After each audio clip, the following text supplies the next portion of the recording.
ಭಾರತದಲ್ಲಿ ಜನರು ಈಗ ಟಿವಿ ಚಾನೆಲ್ಗಳನ್ನ ಮನರಂಜನೆಗಾಗಿ ನೋಡುವುದಕ್ಕಿಂತ ಹೆಚ್ಚಾಗಿ ಮೊಬೈಲ್ಗಳನ್ನೇ ಹೆಚ್ಚಾಗಿ ವೀಕ್ಷಿಸ್ತಾ ಇದ್ದಾರೆ.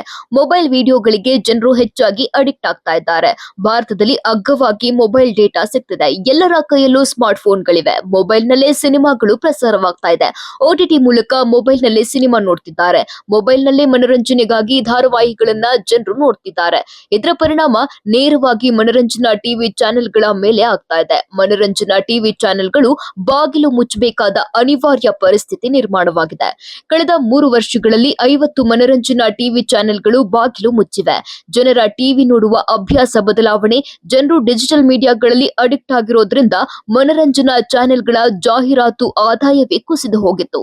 ಪರಿಣಾಮವಾಗಿ ಕಳೆದ 3 ವರ್ಷಗಳಲ್ಲಿ 50 ಚಾನೆಲ್ಗಳು ತಮ್ಮ ಚಾನೆಲ್ ಲೈಸೆನ್ಸ್ ಅನ್ನ ಕೇಂದ್ರ ಸರ್ಕಾರಕ್ಕೆ ಸರೆಂಡರ್ ಮಾಡಿವೆ. ಟಿವಿ ಪ್ರಸಾರ ಪರವಾನಗಿಗಳನ್ನ ತ್ಯಜಿಸಿದವರಲ್ಲಿ Jio Star, Zee entertainment enterprises, Eenadu television, TV Today network, NDTV ಮತ್ತು ABP ನೆಟ್ವರ್ಕ್ ಸೇರಿವೆ. ಅರೆ, ಈ ಎಲ್ಲಾ ಚಾನೆಲ್ಗಳು ಇನ್ನು ನಡೀತಿವೆಯಲ್ಲ ಅಂತ ನೀವು ಕೇಳಬಹುದು.